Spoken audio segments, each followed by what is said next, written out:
what we're seeing right now is certainly in the urban sector, the urban sphere, at the digital realm and the physical realm, is much more of a focus on human-centric activities as well as neighborhood-focused mobility.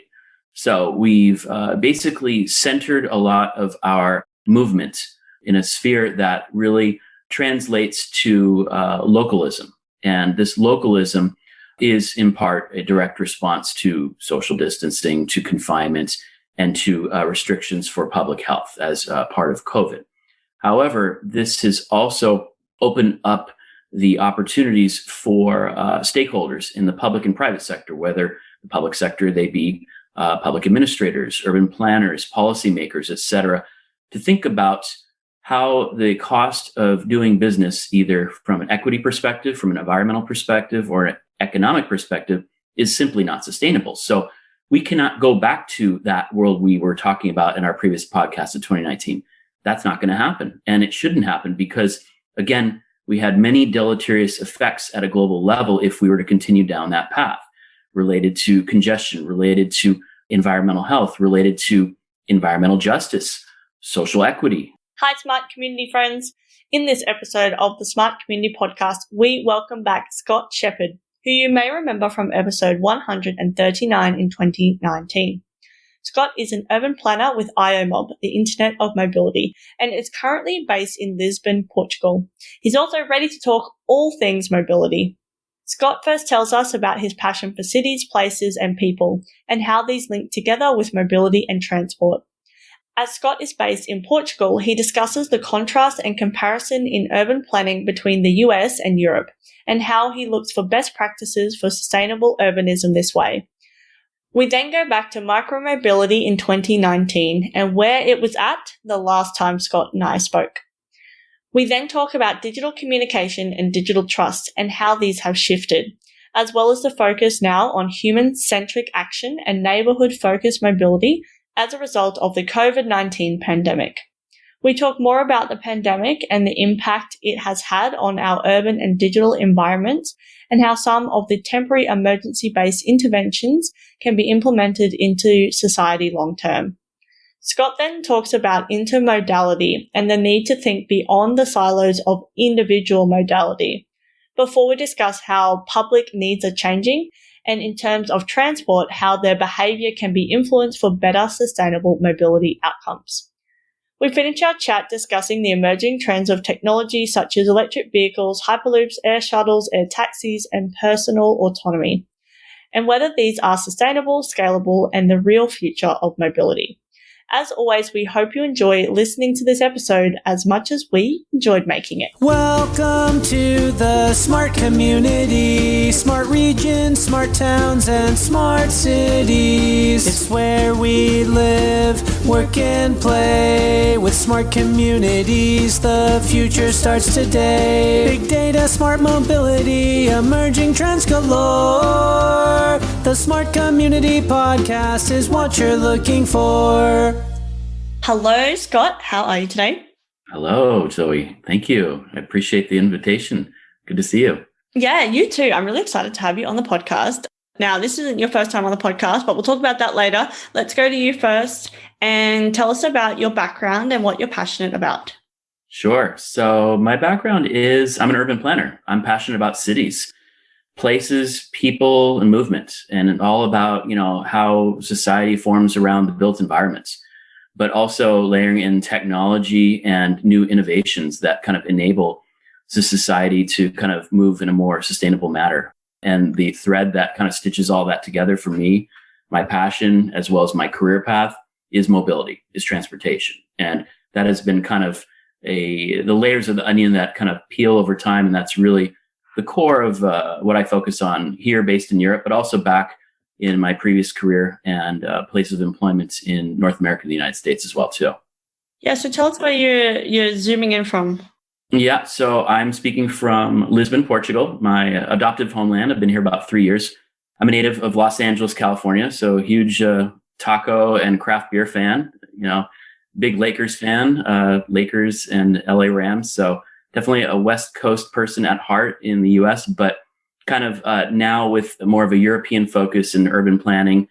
And a bit of my personal background is kind of comparing and contrasting from a transatlantic perspective of urbanism, mobility, as well as urban planning on both sides of the Atlantic, and seeing what models work, what don't, and how basically we can look towards the future for best practices in terms of sustainable urbanism. Mm-hmm.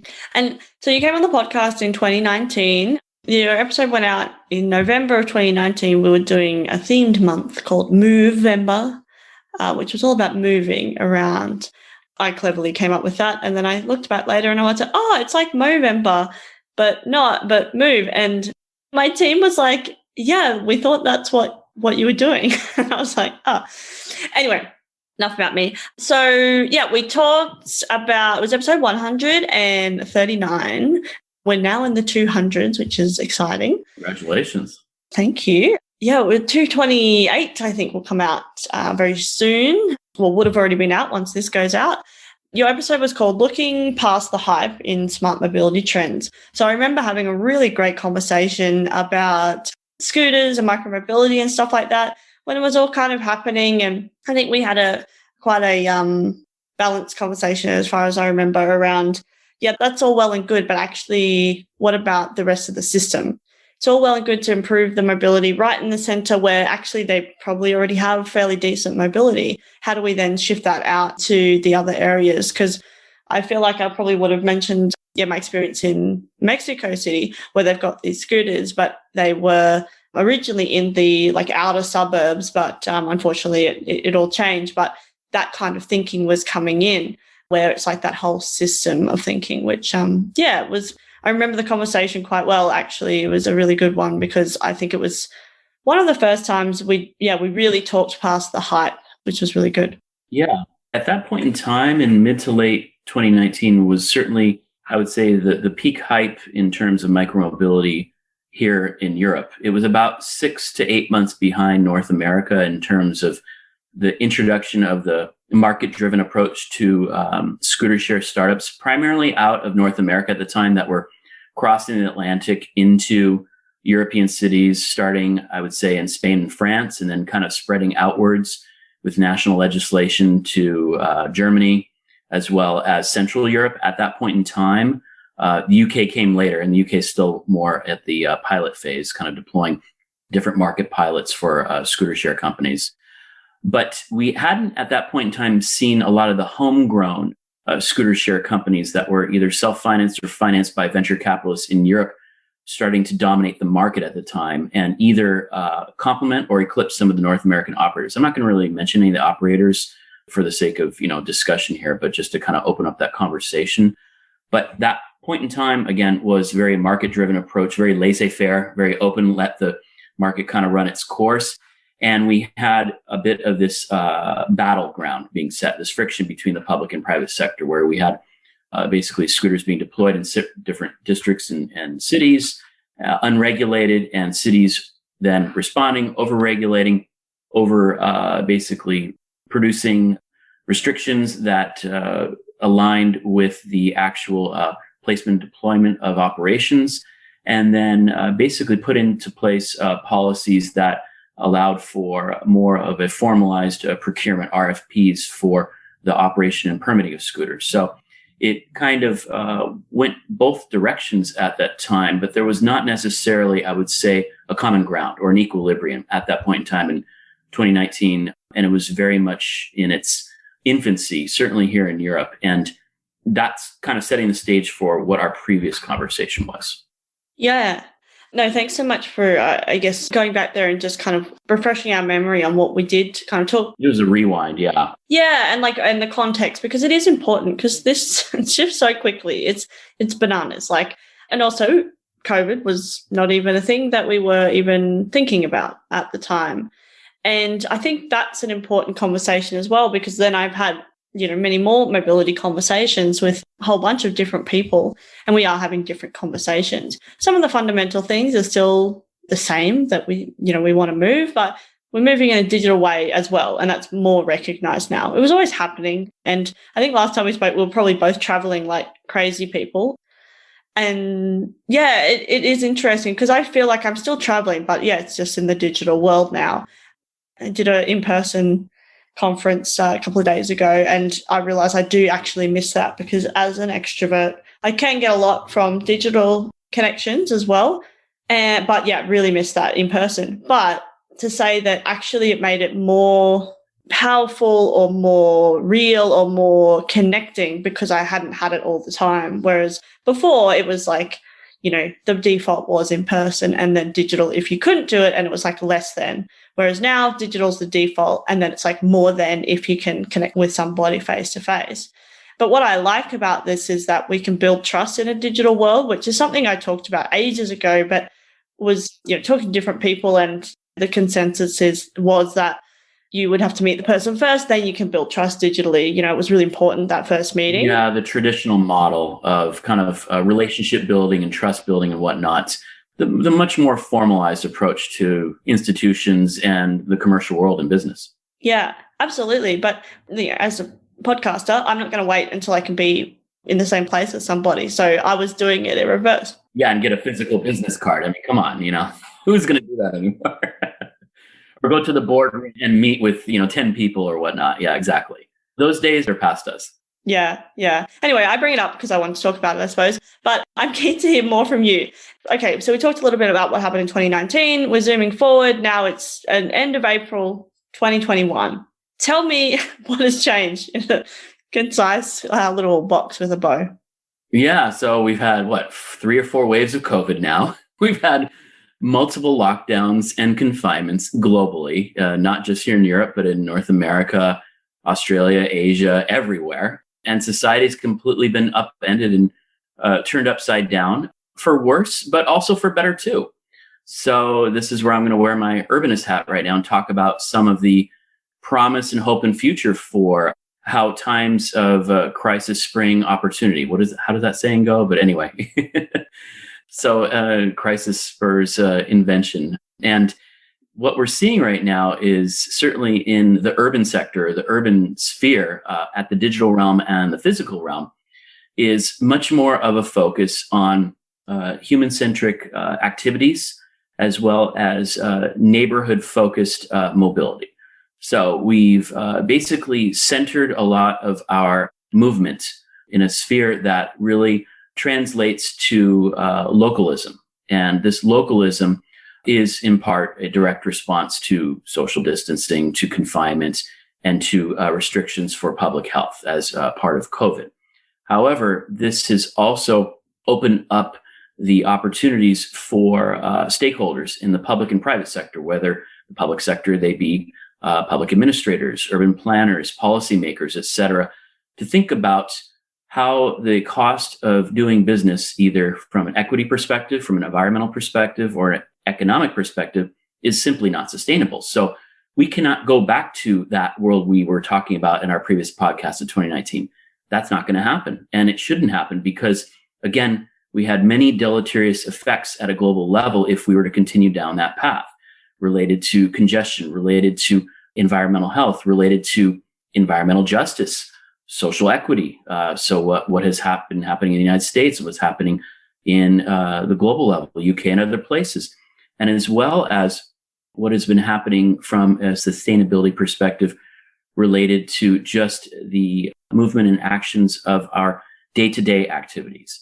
And whether or not these models that were set up from a engineering perspective, from a planning perspective, and a built environment perspective are really sensible, given that these enablements of the digital and physical realm are now transforming, as you mentioned before. So this emphasis towards the digital layer being the default in terms of our communications, in terms of our commercial opportunities, in terms of our social opportunities, and how the physical realm fits into that, and how this shifts our entire perspective of time and space, spatially and temporally. So spatially, geographic, temporally, time. And how do we move across space and time in our urban environments vis-a-vis commuting? Do we have these dual peaks of commuting, morning and evening? Or do we have multiple peaks that are more bifurcated across the spectrum of time on a daily basis, so that we have more micro movements to different co-working spaces, or maybe infrequent movements that are not necessarily on a daily basis, but maybe 2 or 3 days a week, blending in this digital and physical realm of teleworking and working at a co-working space or an office place. So we're really rethinking the on-demand economy. We're rethinking bricks and mortar, and we're rethinking what it means to kind of strike a work and life balance, and having crisis, meaning COVID, enable, I would say, employees, citizens, as well as others to utilize this as a basis to strike a better equilibrium between the personal world and the professional world. And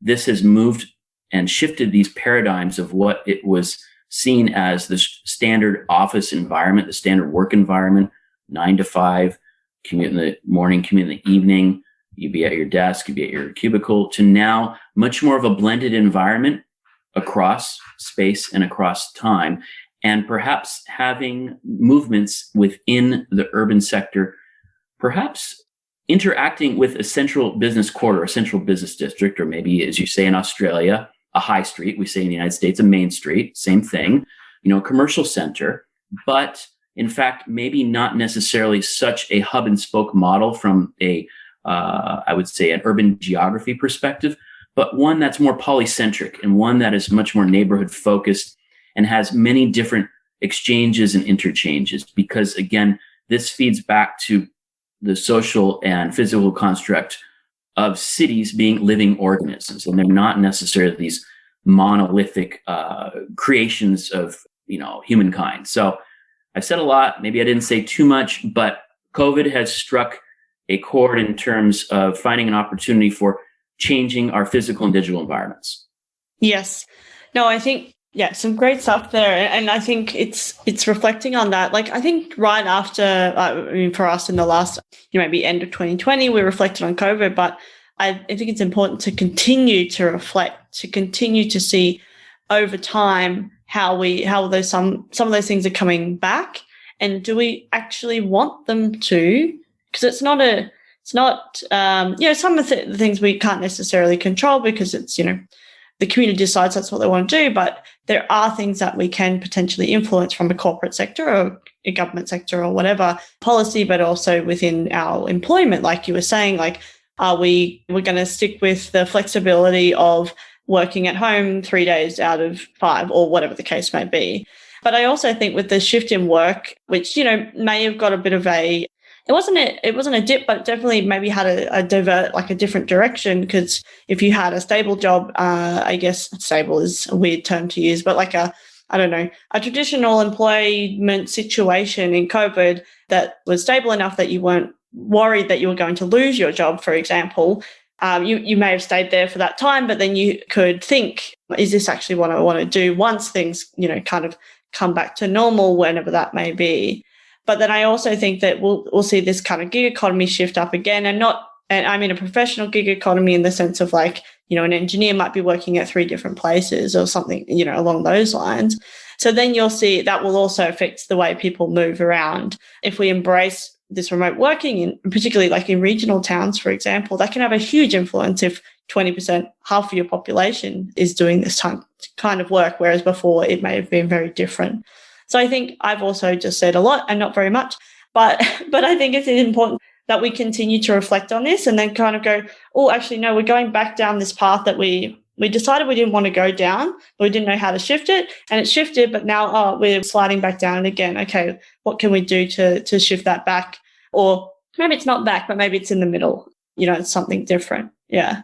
2 things I'd just like to add to that. One is COVID has exposed the inequities socioeconomically in our society in terms of the employment sector, and those that can utilize the attributes and benefits of a flexible digital economy can and will and have that option. But others that are in other economic sectors, such as the service sector and other heavy manufacturing, construction, others do not have that opportunity. And 1, were more exposed to the COVID virus, and 2, had to be at a physical location. So they simply did not have that option or benefit. And it really laid bare these differences in terms of how our society is structured, certainly in North America and United States, but even in Europe, I'm sure in Australia and other areas. And it made us kind of question how, I would say, we strike a balance and equilibrium between the public and private sector to, one, protect public health, and two, to stimulate the economy and maintain a robust society. So that's one comment I'd like to add to that. But two is, how do we find that middle path? So I totally agree with you, Zoe. And what it is one, we don't want to go back to, November 2019 in Movember or whenever we had the last podcast. So that's not, I would say that's not the goal. That's not where we want to be. But we don't want to go back to complete COVID lockdown in March or April 2020 either. We don't want that. So how do we kind of find that equilibrium?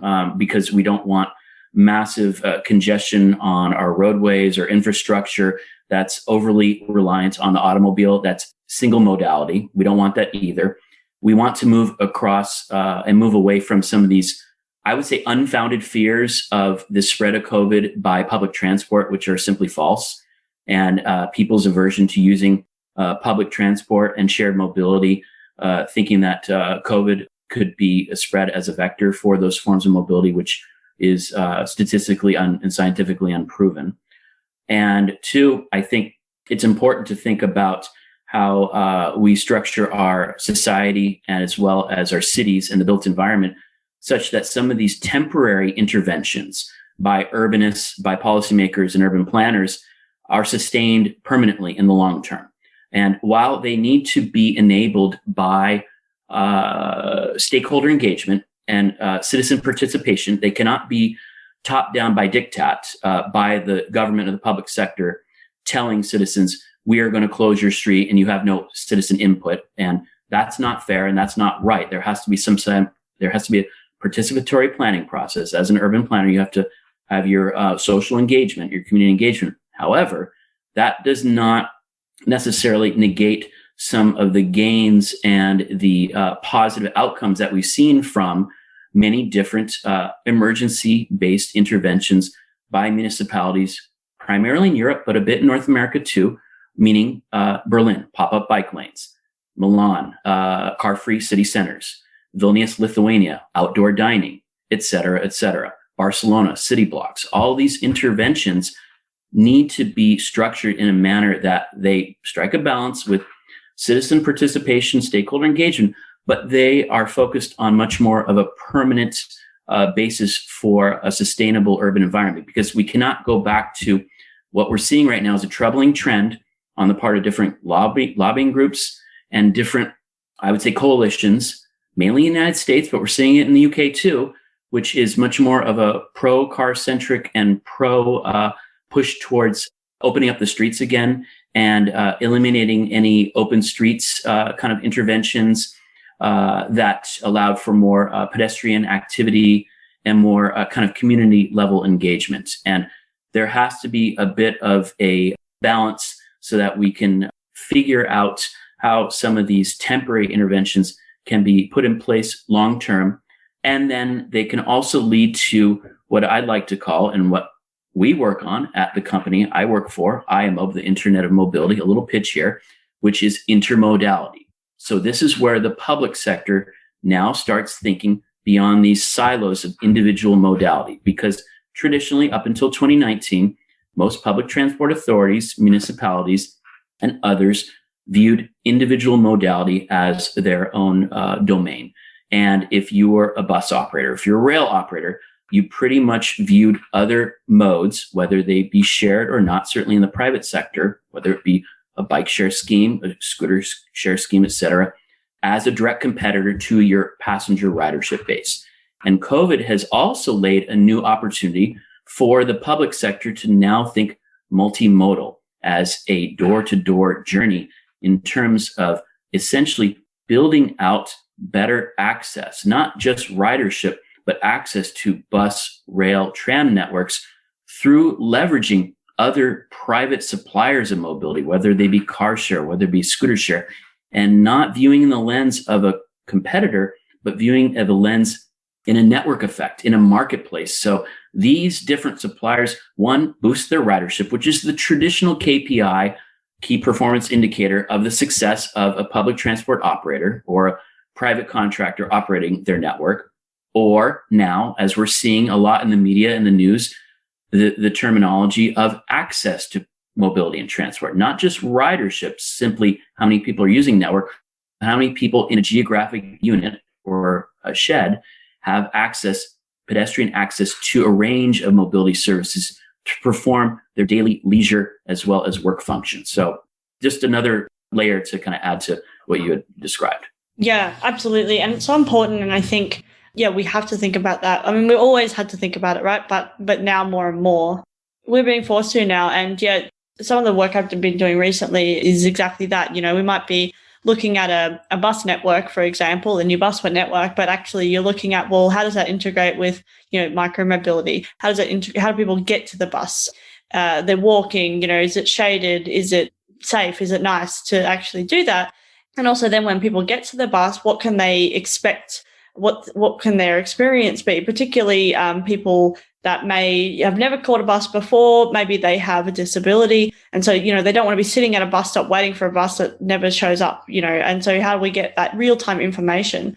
But also thinking about if, when we do get on the bus too, then what is the experience like for somebody? So I was thinking more about that customer experience or even, when you're buying something, you're thinking about the same thing with a public transport network. So it's like, I buy things from certain shops because I get a good customer experience. Maybe the quality of the product is so high and all those type of things. But if there's two things that I'm going to buy that have the same level of quality, maybe the same price, etc., maybe this one's more, but I get a better experience, then I'm going to choose that.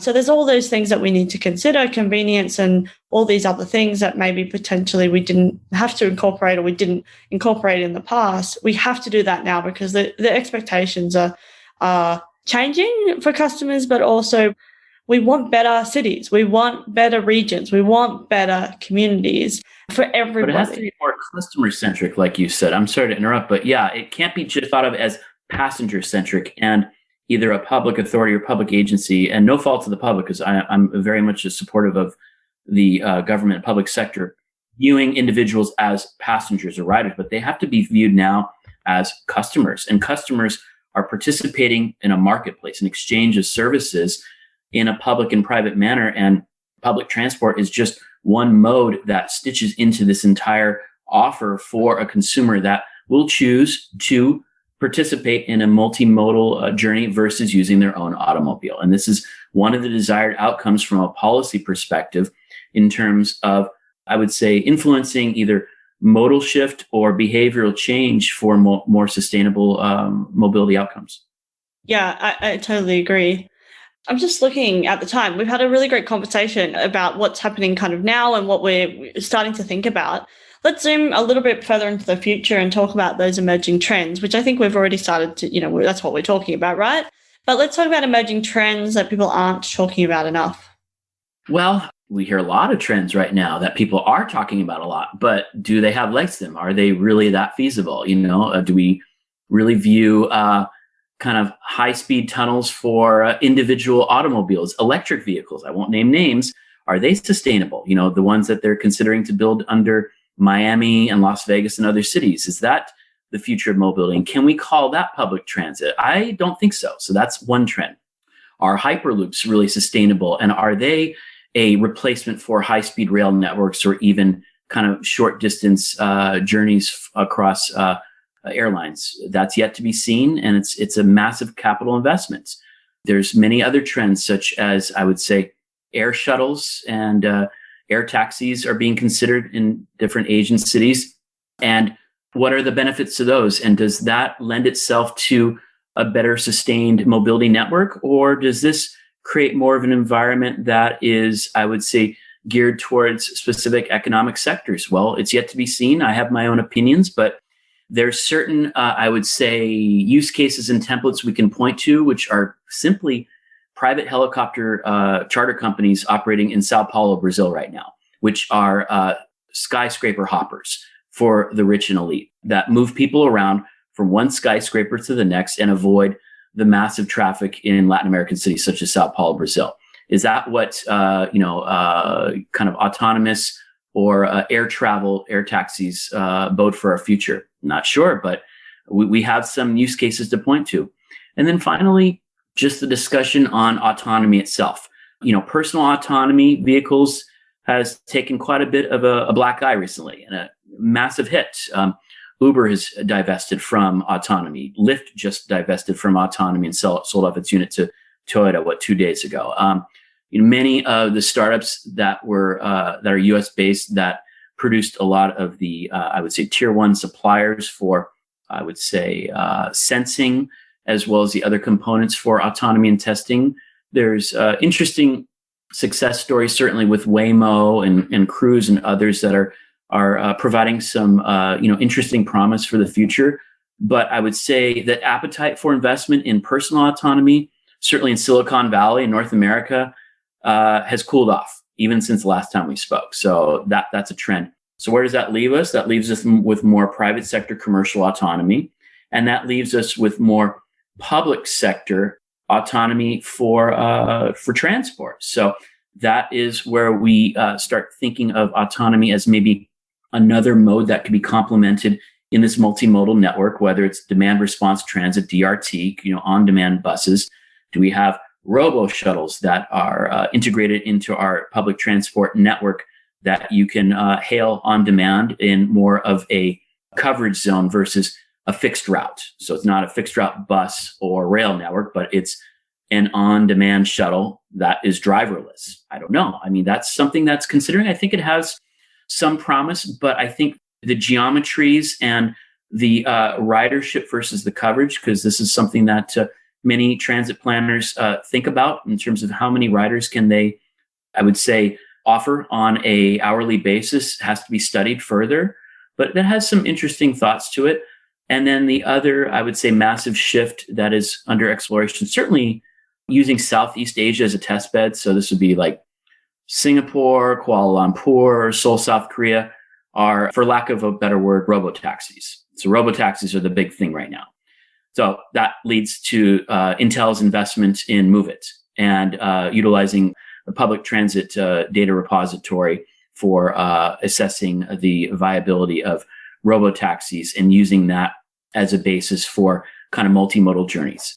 So I remain on the fence. I'm not positive or negative. I'm negative on personal autonomy right now because I really don't see it having the use case or the business model at this point yet. We'll see where that goes. But commercial autonomy, driverless platoon trucks are very interesting. I think that has quite a bit of research and development investment in Europe, in the Benelux region and in Scandinavia. So we're seeing a lot of activity in Netherlands, as well as like in Sweden with a lot of the OEMs like Scania, Volvo trucks, et cetera. A lot of cool stuff happening there with platoon trucks. And then again, back to autonomy for DRT, some of the interesting stuff that VIA is doing, VIA On Demand and others. We'll see. I think that's what the future holds, but that's on the techie side. This is on the smart city side. And I don't want to repeat that theme before getting past the hype, because that was our title of our last podcast. I think these are some smart cities or urbanist interventions that are actually quite viable and feasible from a tech perspective, but more the non-tech futurism perspective for mobility is simply more human-scaled, neighborhood-based active transportation, walking and cycling, and fitting those modes into our multimodal journeys, and basically boosting public transport, not moving away from public transit. So let's stop talking about public transit is dead, or are we all going to move back to our cars and everything? That can't be the way it is. Public transport is not going anywhere. If anything, it needs to be thought of as one mode in a much more, I would say, multifaceted network of opportunities for consumers. And thinking of this at a more human scale, at a more neighborhood scale, makes it much more feasible to construct your journeys in a sustainable manner that will align with sustainability development goals, whether you're here in Europe and you're developing SUMPs, as you're very well aware, Zoe, at the European Commission level, sustainable urban mobility plans for each municipality or region here in mainland Europe. Or if you're in North America, developing in the United States, long-range transportation plans as well. What are your goals and objectives and policies, and how are you going to align with those 20, 30, 40 years from now? Well, you're going to be thinking about these different interventions and measures at a more human scale that you can actually deliver sustainable results versus taking more of a tech-reliant, tech-driven approach that will fail to deliver results due to its over-reliance on research and development that is yet to be proven in a commercial manner. Yeah, a lot there as well. And I think, it is interesting to see and test and try these things and then see how they could be scalable, but then also thinking, well, we can actually influence the adoption of these things, particularly in Australia. We're doing some work at the moment on that program, and it's like, well, what do we want it to look like? Yeah. What are our desired outcomes? And then work back from them. Don't let tech drive things for tech's sake. Or this goes back to data standards, like data standards for micromobility. There tends to be a proclivity or a notion that if we just develop an all-in-one app or an all-in-one data standard, then if you build it, they will come. And I think that is getting the argument all wrong. We need to think of identifying our problem sets and our desired outcomes, and the technology will flow from there. And I think that is where we have gotten smart cities, as well as micromobility, as well as even mobility as a service, all wrong the last 5 years. And we need to flip the script very quickly now in light of COVID.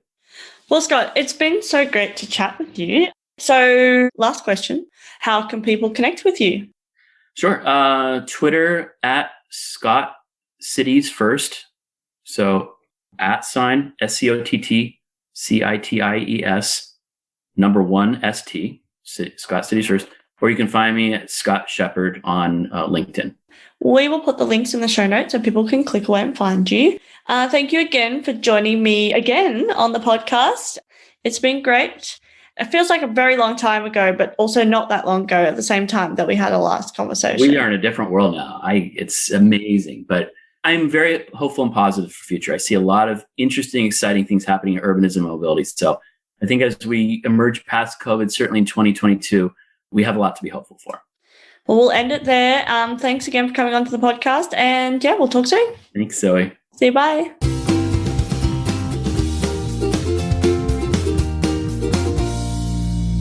The Smart Community podcast is brought to you by My Smart Community.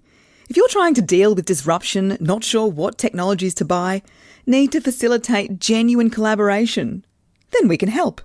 Email hello@mysmart.community or head to www.mysmart.community/consulting. Thanks so much for listening to the Smart Community Podcast. Show notes for this episode and all other episodes are available on our website, mysmart.community/podcast. If you have any questions for us or any of our guests, you can email hello@mysmart.community. You can also find us on the socials. We are on LinkedIn and Twitter @SmartComHQ. That's com with 2 M's. If you are enjoying the podcast, please hit subscribe so you never miss an episode. And we would love for you to leave us a rating and review at wherever you listen. This really helps us reach more ears and eyes, so thank you for your support. As always, we hope you enjoyed listening to this episode as much as we enjoyed making it.